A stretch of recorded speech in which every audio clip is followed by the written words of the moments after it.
नमस्कार, आप देख रहे हैं प्राइम टीवी और मैं हूं आपके साथ मुस्कान अजमानी। देश का मुखिया कौन में आज बात एक ऐसे लोकसभा क्षेत्र की होगी जिसका अतीत बेहद गौरवशाली और महिमा मंडित है। पुरातात्विक, ऐतिहासिक, सांस्कृतिक, भौगोलिक और औद्योगिक दृष्टि से उसका खास स्थान भी है। राजनीतिक रूप से भी ये सीट काफी महत्वपूर्ण है और देश के राष्ट्रीय आंदोलन से जुड़ी रही पार्टी और परिवार का यहाँ से खास रिश्ता भी है। कौन सी है ये सीट, क्या है इसका चुनावी इतिहास और साथ ही साथ क्या है इस सीट के सियासी समीकरण, देखिए इस खास रिपोर्ट में। कानपुर लोकसभा क्षेत्र का रण साहित्य संस्कृति में खास उपलब्धि। यहाँ सुल्तान बनना नहीं आसान, नहीं मिलता किसी को दूसरा मौका।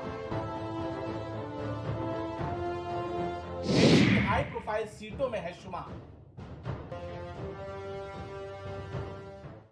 गोमती नदी के तट पर प्रदेश की राजधानी से करीब 100 किलोमीटर दूर मैं सुल्तानपुर। मेरा इतिहास पौराणिक है। कहा जाता है कि मैं वैदिक काल में महर्षि वाल्मीकि और दुर्वासा जैसे ऋषियों की मैं तपोस्थली हूँ। प्राचीन समय में मेरा नाम कुश भवनपुर था। मान्यता है कि मुझे भगवान राम के पुत्र कुश ने आबाद किया, जिसकी वजह से मुझे कुश भवनपुर कहा जाता था। गोमती नदी के उत्तरी छोर पर मौजूद कुश भवनपुर के खंडहर आज भी इसकी गवाही दे रहे हैं। मध्यकाल में खिलजी वंश के शासकों ने यहाँ के राजा नंद कुंवर भर को पराजित करके यहाँ के वैश्य राजपूतों को सुल्तान की उपाधि दी। इसी उपाधि के चलते ही मुझे सुल्तानपुर कहा जाने लगा। मुझ पर नवाबों ने भी राज किया। वही आजादी के बाद से लंबे समय तक राजनीतिक तौर पर यहाँ कांग्रेस काबिज रही। शिक्षा, साहित्य एवं संस्कृति के क्षेत्र में भी मेरी उपलब्धियां हैं। मलिक मोहम्मद जायसी, गुरुदत्त सिंह जैसे पुरातन कवियों की मैं कर्मस्थली हूँ। राष्ट्रीय आंदोलन के महान कवि पंडित राम नरेश त्रिपाठी की जन्मस्थली भी मैं ही हूँ। प्रगतिवादी कविता और शायरी के सशक्त कवि त्रिलोचन और मजरू सुल्तानपुरी का वास्ता भी मेरी ही माटी से है। चर्चित कथाकार संजीव शिवमूर्ति अखिलेश अजमल सुल्तानपुरी मेरी ही धरती की उपज है। यही नहीं, सांस्कृतिक और पुरातात्विक महत्व के अनगिनत स्थल जिले के कोने कोने में मौजूद है, जहां पर अवशेषों से लेकर मूर्तियों के रूप में संपदा बिखरी पड़ी है। आजादी के बाद मेरी लोकसभा सीट पर अभी तक 17 आम चुनाव और 3 उपचुनाव हुए हैं। 1952 से 1971 तक जनसंघ ने कांग्रेस से मुझे छीनने की कोशिश तो बहुत की, लेकिन कभी कामयाब नहीं हो सकी। 1952 में हुए पहले लोकसभा चुनाव में भारतीय राष्ट्रीय कांग्रेस के बीवी केसकर विजयी रहे और उन्हें मेरा पहला सांसद बनने का सौभाग्य हासिल हुआ। कांग्रेस ने मेरे इलाके में लगातार 5 बार जीत हासिल की, लेकिन विडंबना यह है कि हर बार अलग अलग नेता ने मेरा प्रतिनिधित्व संसद में किया। 1957 में गोविंद मालवीय, 1962 में कुंवर कृष्ण वर्मा और 1967 में गणपत सहाय और 1971 में केदारनाथ सिंह सांसद चुने गए। 1977 में कांग्रेस को मेरे यहाँ पहली बार हार का मजा चखना पड़ा, जब जनता पार्टी के जुल्फिकुरुल्लाह ने कांग्रेस को हराकर मुझ पर जीत हासिल की। लेकिन अगले ही चुनाव में कांग्रेस ने यहाँ वापसी कर ली। 1980 में कांग्रेस की गिरिराज सिंह ने यहाँ जीत हासिल की। 1984 में कांग्रेस पार्टी ने अपना कब्जा बरकरार रखा और राज किरण सिंह ने लोकसभा में मेरा प्रतिनिधित्व किया। 1984 के बाद कांग्रेस ने काफी सालों तक जीत का मुंह नहीं देखा। 1989 में जनता दल के राम सिंह भारी मतों से विजयी हुए और मेरे यहाँ सांसद बने। तो 1991 में बीजेपी ने यहाँ अपना खाता खोला और लगातार 3 बार मुझ पर जीत का परचम फहराया। 1999 में मैं बीएसपी की झोली में गई और अगले चुनाव 2004 में भी मैं बसपा के पास रही। 2009 में करीब 25 सालों के बाद कांग्रेस ने इस क्षेत्र में जीत हासिल की और डॉक्टर संजय सिंह ने देश की सबसे बड़ी पंचायत में मेरा प्रतिनिधित्व किया।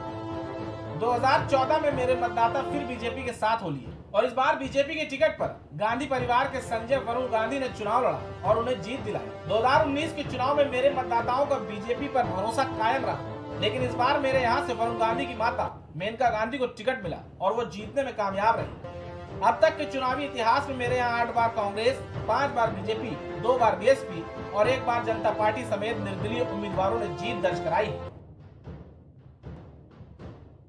सुल्तानपुर लोकसभा निर्वाचन क्षेत्र में 5 विधानसभा क्षेत्र आते हैं, जिसमें इसौली, सुल्तानपुर, सदर, लंबुआ और कादीपुर शामिल है। इनमें कादीपुर ही एक सुरक्षित सीट है। मेरा कुल क्षेत्रफल 4152 वर्ग किलोमीटर है। 2011 की जनगणना के अनुसार मेरी कुल जनसंख्या 23,52,034 है। मेरे यहाँ मतदाताओं की कुल संख्या 17,57,047 है, जिसमें महिला मतदाता 8,38,317 है और पुरुष मतदाताओं की संख्या 9,18,317 है। सुल्तानपुर की कुल 5 सीटों में से 4 पर बीजेपी का कब्जा है और एक सपा के खाते में है। सुल्तानपुर सीट से बीजेपी के विनोद सिंह, लम्बुआ से बीजेपी के सीताराम वर्मा, जयसिंहपुर सदर सीट से बीजेपी के राजबाबू उपाध्याय, कादीपुर सुरक्षित सीट से बीजेपी के राजेश गौतम और इसौली सीट से सपा के मोहम्मद ताहिर विधायक हैं। मेरे जातीय समीकरणों पर नजर डाली जाए तो मेरे यहाँ सबसे अधिक मुस्लिम मतदाता हैं। उनकी तादाद करीब 4 लाख है। उसके बाद यहाँ दलित मतदाताओं की तादाद है जो करीब 3.5 लाख है। ब्राह्मण वोटर भी इस लोकसभा क्षेत्र में निर्णायक है। उनकी तादाद यहाँ करीब 3 लाख है। क्षत्रिय वोटर भी यहाँ करीब 1.25 लाख है। उसके बाद मेरे यहाँ 2 लाख के करीब यादव वोटर हैं। वही मतदाताओं की तादाद भी यहाँ 2 लाख के करीब है। इसके बाद करीब 1.5 लाख कुर्मी है, निषाद करीब 1 लाख, कायस्थ 1 लाख और मौर्य मतदाता 70,000 के आसपास है। दलित मुस्लिम वोटर यहाँ पर निर्णायक भूमिका में है। इन्हीं वोटरों की बदौलत बीएसपी मेरे यहाँ 2 बार जीत दर्ज करने में कामयाब रही। 2019 में इन्हीं जातीय समीकरणों के मुताबिक बीजेपी और सपा बसपा गठबंधन के उम्मीदवार बीएसपी के चंद्रभद्र सिंह के बीच कांटे की टक्कर हुई और महज 14,526 वोटों से ही बीजेपी उम्मीदवार मेनका गांधी जीतने में कामयाब रही थी। मेनका संजय गांधी को 4,59,196 वोट मिले थे, जबकि बीएसपी उम्मीदवार चंद्रभद्र सिंह को 4,44,670 वोट मिले थे। वही कांग्रेस के संजय सिंह को 41,681 वोट ही हासिल हुए थे। सुल्तानपुर लोकसभा सीट का एक रिकॉर्ड ये भी है, यहाँ लंबे समय से किसी भी सांसद को दोबारा संसद जाने का मौका नहीं मिलता। फिलहाल अभी तक यहाँ से उम्मीदवारों की घोषणा नहीं की गई। अब देखना यह है कि मेनका गांधी ये रिकॉर्ड तोड़कर दोबारा यहाँ से सांसद बनने में कामयाब होती है या यहाँ की परंपरा बरकरार रहती है और कोई दूसरा यहाँ से सांसद बनता है, क्योंकि माना यह जा रहा है कि मेनका गांधी और बीजेपी के बीच रिश्ते अब बेहतर नहीं रह गए हैं। Bureau report, prime TV. तो देश के मुखिया कौन में आज आपने वीवीआईपी और high profile Lok Sabha seat Sultanpur का हाल जाना। प्राइम टीवी के खास पेशकश में आज इतना ही। कल फिर होगी मुलाकात किसी दूसरे लोकसभा क्षेत्र के साथ। हमें दे इजाजत, नमस्कार। कुछ भाव पुष्प। आप देख रहे हैं प्राइम टीवी, सच साहस सरोकार।